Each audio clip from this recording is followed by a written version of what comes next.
Oke, kali ini kita akan membahas terkait dengan medication safety atau keamanan keamanan dalam medikasi gitu ya. Ada 5 momen ternyata di sini. Materi kita hanya 2 lembar ini, tapi kita akan bahas satu persatu.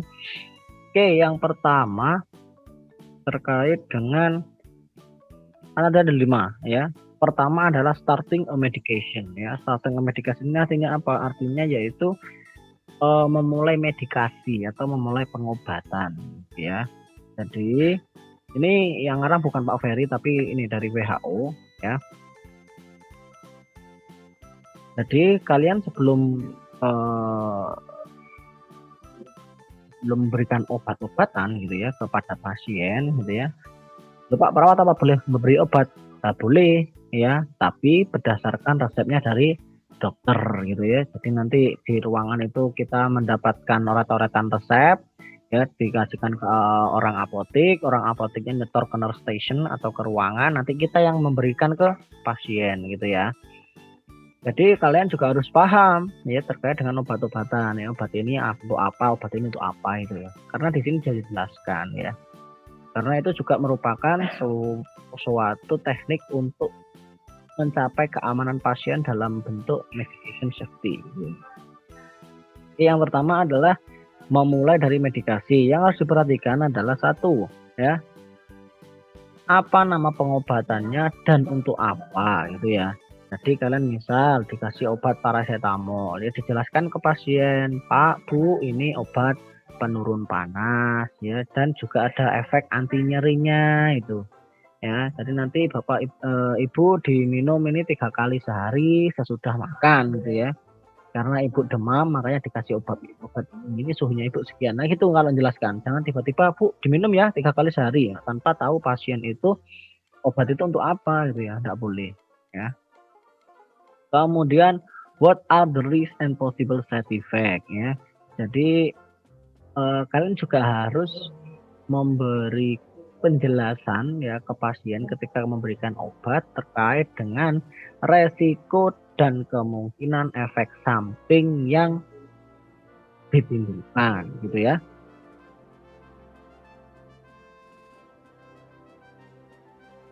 Jadi misal obat-obatan, nah ini misalnya obat-obatan yang keras ya, kayak biasanya diazepam ya, yang buat orang gila itu ya. Nah, itu kan efeknya adalah tidur pasiennya. Nah, itu harus dijelaskan. Jangan sampai nanti ketika kita memberikan obat terus pasiennya komplain, "Loh, saya kok jadi ngantuk?" itu ya. Misalnya obat batuk juga, obat-obatan batuk biasanya juga dia mengandung CTM dalamnya ya. Dengan merek-merek, beberapa merek itu ada yang kandungannya itu selain dextro, ada juga atau BG, ada juga yang mengandung CTM gitu ya. Chlormelamin maleat kalau nggak salah katanya. Nah itu dijelaskan efek sampingnya, Bu. Nanti kalau sudah minum obat ini jangan berkendara dulu ya, karena ini efek sampingnya adalah ngantuk. Nah gitu. Jadi jangan sampai nanti pasiennya habis minum obat perjalanan jauh ngantuk malah kecelakaan, gitu ya.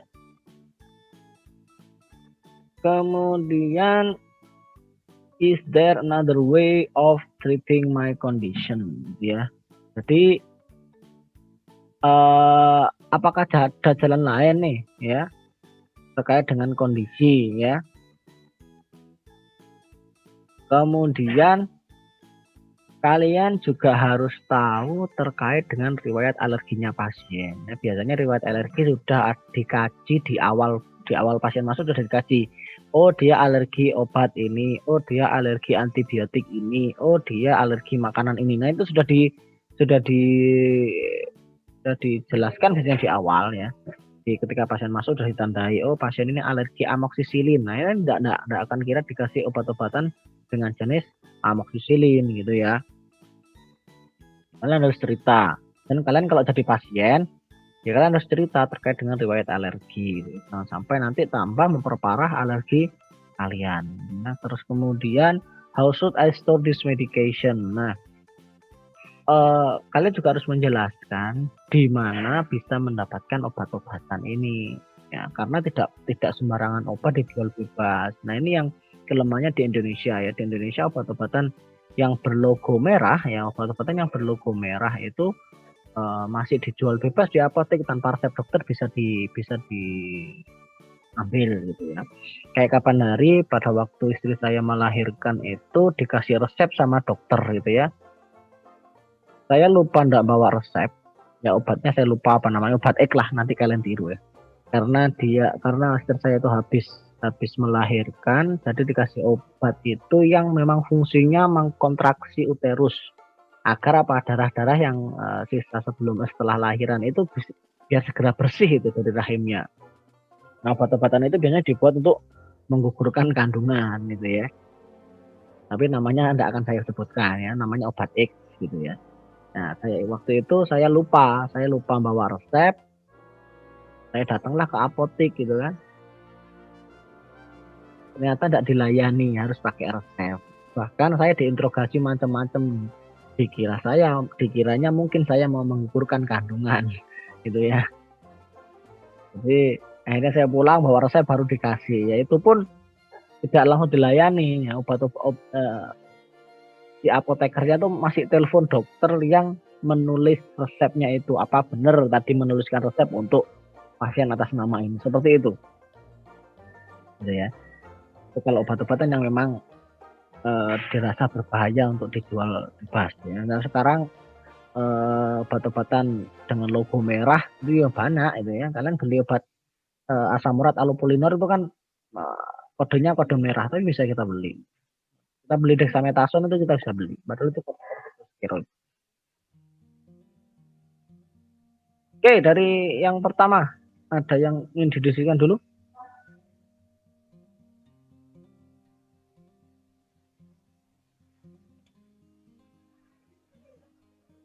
Oke, kemudian kita masuk ke yang kedua ya. Saya sambil ngopi ya. Oke, taking my medication. Ya, jadi mengambil obat-obatannya ya.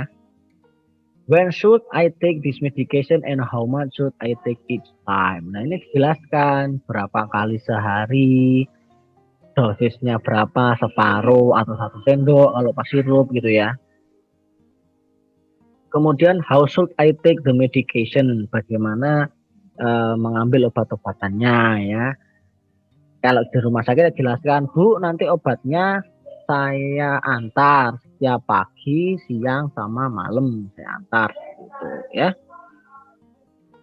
Terus kemudian yang ketiga, is there anything related to food and drink that I should know while taking this medication? Jadi juga dijelaskan terkait dengan ketika habis minum obat atau sebelum minum obat, makanan-makanan apa saja yang boleh dan apa yang tidak boleh ya. Setelah minum obat ya, apalagi obat-obatan yang dicerna setelah makan, ya dianjurkan adalah setengah jam setelah makan gitu ya. Jadi 30 menit setelah makan baru diminum obatnya. Jadi tidak direkomendasikan ketika habis makan langsung minum obat. Karena apa? Karena lambung itu lagi bekerja keras, di sana ada asam lambung ya, yang ditakutkan nanti ketika berbarengan dengan makanan akan ikut hancur dengan makanan sehingga tidak terserap dengan maksimal obat-obatannya. Gitu. Makanya kenapa obat-obatan yang melalui oral atau melalui mulut adalah pencernaan akan lebih lama daripada efeknya. Ya, dampaknya akan lebih tidak langsung cespleng gitu ya dibandingkan sama yang lewat suntik atau lewat IV lens seperti itu. Kemudian what should I do if I miss a dose of this medication? Ya, jadi kalian juga harus menjelaskan bagaimana ketika pasien itu tidak minum obat atau kehilangan dosis itu, maksudnya dosisnya tidak tepat gitu ya. Jadi biasanya yang paling rawan adalah di anak-anak ya. Kalau anak-anak itu kan dia mainnya berat badan, per kilogram berat badan dosisnya berapa miligram seperti itu. Kalau yang sudah beredar di pasaran itu yang memang obat-obatan orang dewasa itu ya satu pil, satu kapsul itu ya sekali minum seperti itu. Kemudian misal obat-obatan TB ya, obat-obatan pasien dengan tuberkulosis itu kan kalian pasiennya harus minum selama 6 bulan secara terus menerus ya. Jadi kalian harus jelaskan, Bu, ini ada obat-obatan, ada warnanya merah, ada yang warnanya kuning ya. Jadi ini harus diminum semua sampai nanti 6 bulan. Ketika 1 hari saja putus, pengobatan harus kembali lagi dari awal. Ya. Jadi minumnya ngitungnya dari awal lagi sampai 6 bulan ke depan. Itu yang dimaksud dengan bagaimana nanti kalau kehilangan dosis gitu ya. Kemudian what should I do if I have side effect ya. Tidak apa yang tadi kan sudah jelaskan pertama, Bu, ini ada efek sampingnya nih bla bla bla bla bla bla. Nah, ternyata ketika minum dia ada efek sampingnya gitu ya. Ya sudah, enggak masalah gitu. Terkadang dokter itu meresepkan obat itu yang diambil adalah efek sampingnya ya. Misalnya paracetamol itu kan fungsi utamanya adalah menurunkan panas ya, menurunkan temperatur suhu tubuh ya. Tetapi efek sampingnya adalah atau kegunaan lainnya adalah dia juga menurunkan nyeri. Itu biasanya diambil. Ada pasien yang mengeluh kesakitan meskipun dia tidak panas, dikasih paracetamol supaya ada efek analgesiknya. Itu yang kedua.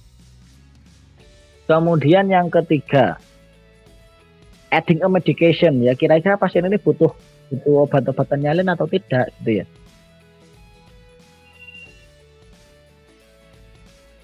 Do I really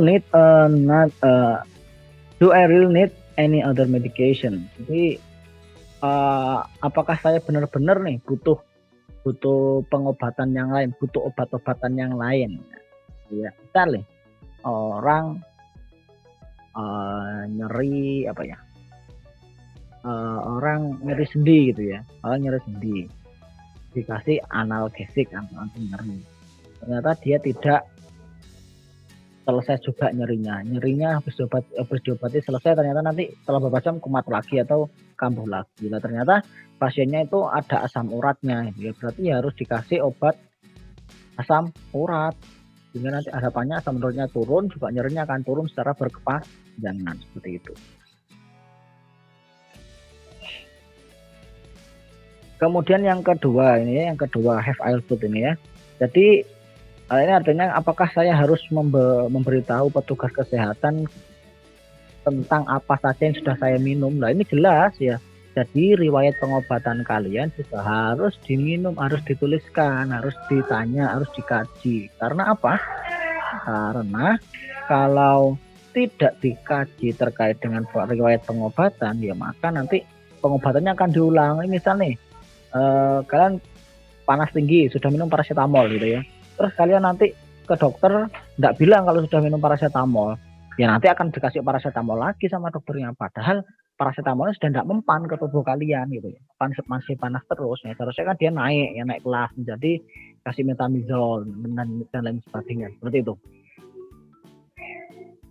Dan mungkin kalau pas datang ternyata habis minum obat amoxicillin, terus kemudian muncul bintik-bintik merah atau malah mual muntah, nah itu biasanya dia alergi amoxicillin, jadi lambungnya tidak kuat terkait dengan amoxicillin. Itu ya bisa harus ditulis. Terus kemudian kalian juga harus menjelaskan terkait dengan obat yang diminum bisa tidak nanti bereaksi dengan obat yang lain gitu ya. Biasanya kalau misal obat oral berapa 3 pil sekaligus ya, daripada minum satu-satu ya digerus semua, jadikan satu terus diminumnya, itu ya tidak boleh karena ada beberapa obat yang tidak bisa untuk dicampur gitu.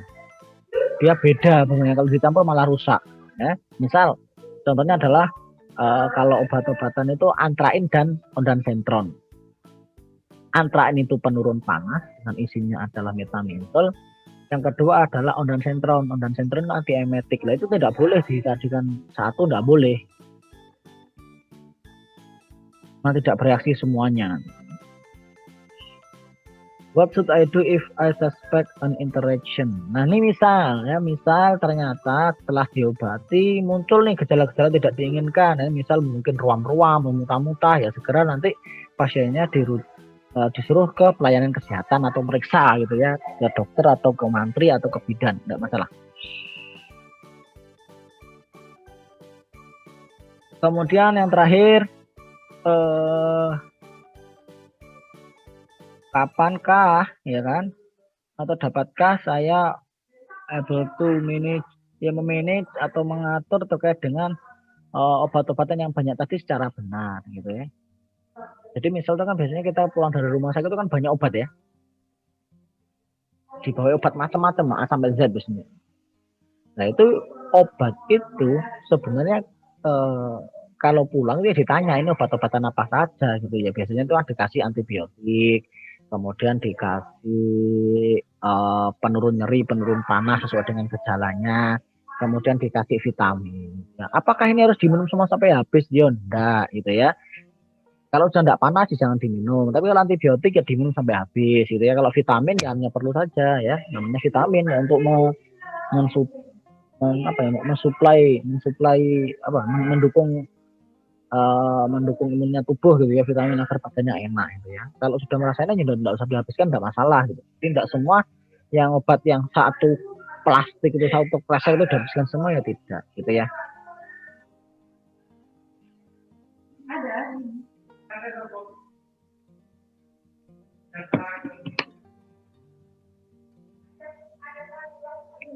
Kemudian masuk ke step yang keempat gitu ya.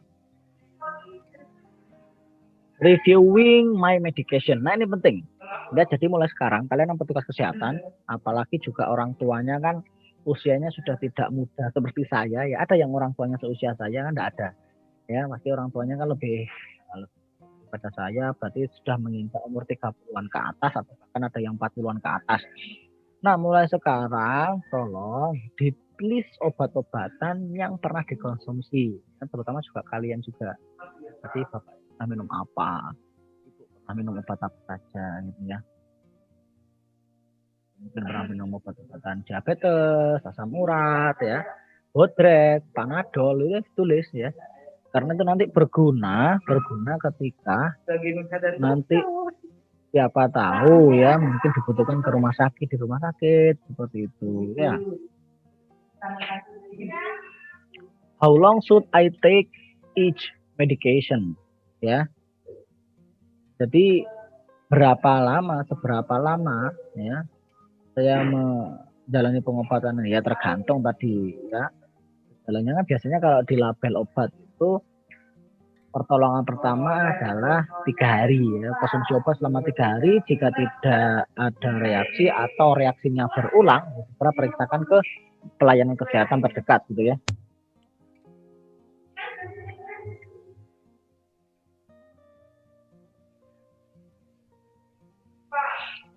Kemudian apakah petugas kesehatan itu mengecek setiap pengobatan secara teratur? Kalau di rumah sakit pasien yang akan teratur dicek pengobatannya. Yang menjadi repot adalah maksudnya dalam minum obat akan dicek. Yang repot adalah ketika pasien sudah pulang ya. Kalau edukasinya kalian tidak benar, edukasinya kalian keliru, ya di rumah terjadinya apa? Ketidakpatuhan minum obat. Nah, itu akan menjadi masalah baru lagi, apalagi pasien-pasien dengan obat-obatan yang harus continue minumnya gitu ya. Misalnya antibiotik itu ya harus selesai minumnya. Karena apa? Karena sudah antibiotik itu sudah disetting sedemikian rupa untuk membunuh bakteri atau virus atau mikroorganisme, itu sudah disetting itu selama biasanya itu ya satu tumpah itu kan isinya 10 ya. Biasanya satu hari ada yang minum 2 kali, ada yang minum 3 kali. Nah, itu biasanya akan habis dalam waktu 3 atau 4 hari. Kemudian yang terakhir adalah ini, stopping my medication ya, waktunya kurang 9 menit lagi. When should I stop each medication? Gitu ya. Kapan atau seharusnya saya berhenti meminum obat? Ya, yang pertama sesuai dengan resepnya dokter tadi, kalau antibiotik ya tolong dihabiskan, diminum sampai habis gitu ya. Kalau yang obat-obatan yang mengobati gejala misal panas, nyeri, atau demam dan sebagainya ya diselesaikan sampai tubuh tidak berespon terhadap itu gitu ya. Atau yang vitamin tadi biasanya ya Diminum sehari sekali, kalau badan merasa tidak enak, kalau sudah merasa enak tidak usah diminum lagi gitu, tinggal minum menghabiskan antibiotiknya. Apakah seharusnya saya menghentikan not to be stop suddenly? Apakah seharusnya menghentikan obat-obatan secara mendadak gitu ya? Boleh dilakukan ketika tadi obat-obatannya itu bereaksi. Nah, misal tadi saya tidak alergi amoksisilin gitu ya. Tidak tahu kalau alergi amoksisilin. Ternyata terus dikasih amoksisilin, ketika minum 1 hari itu tiba-tiba terasa mual nih di perut nih ya, asam lambung kayaknya naik ini ya, muntah dan sebagainya. Nah, itu harus dievaluasi, harus di stop. Kalau memang itu dari obat-obatan itu, kemudian segera lapor supaya antibiotiknya diganti gitu ya. Boleh jadi berhenti mendadak boleh. Yang tidak boleh adalah tadi obat-obatan TBC karena dia full memang obat-obatannya harus diminum full ya, harus diminum selama 6 bulan full, tidak boleh jeda sekali. Nah itu tidak boleh berhenti gitu ya. Kemudian orang-orang dengan penyakit jantung ya, apalagi orang-orang yang sudah dipasang ada ring di dalam jantungnya, itu harus minum obat itu seumur hidup. Sama kayak obat diabetes mellitus gitu ya. Obat diabetes mellitus kalau selama gulanya tidak terkontrol, dia harus minum. Apalagi pasiennya tidak bisa menjaga makan dan minuman, tidak bisa berhenti, gitu ya, tidak bisa. What should I do if I run out of medication? Ya, misalnya kalau medikasinya obatannya habis ya segera kalau masih ada keluhan ya segera periksa kembali. Ya. Jangan dibiarkan sampai menunggu ajal menjemput. Ya.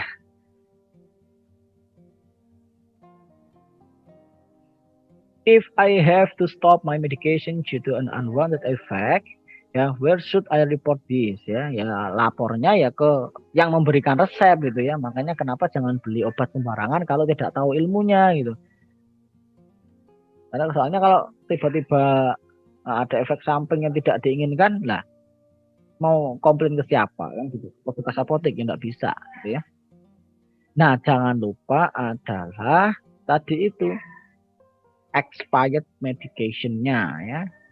Jadi kalau kalian nyimpen nyetok obat di rumah itu jangan sampai ya dicek dulu ya, dicek yang expired segera dibuang ya, paling enggak itu obatan minimal maksimal 1 bulan sebelum itu sudah tidak bisa diminum, tidak boleh diminum sudah ya, untuk jaga nih ya terjadi efek-efek yang tidak diinginkan. Jadi misal expirednya November 2020 ya Oktober sudah tidak diminum lagi itu, dibuang saja ya, beli yang baru. Seperti itu.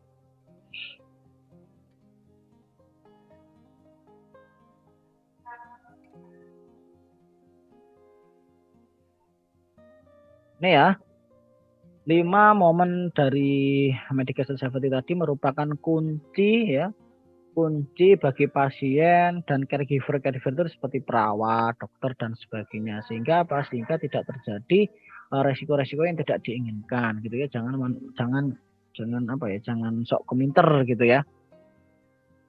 Ini ya, medication without harm, artinya apa?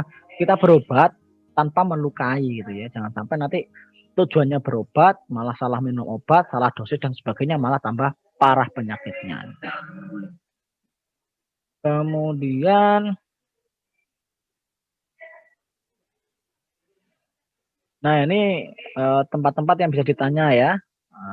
Berkunjung ke dokter, ke perawat, ke orang-orang farmasi ya, yang di apotek, kemudian dokter gigi dan sebagainya, ini yang bisa kalian kunjungi gitu ya. Cukup sekian, masih ada 4 menit, mungkin ada yang mau didiskusikan, kita sharing.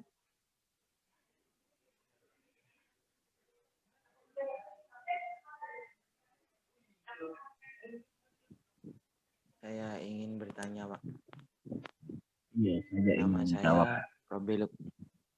Nama? Iya, saya ingin menjawab. Silakan.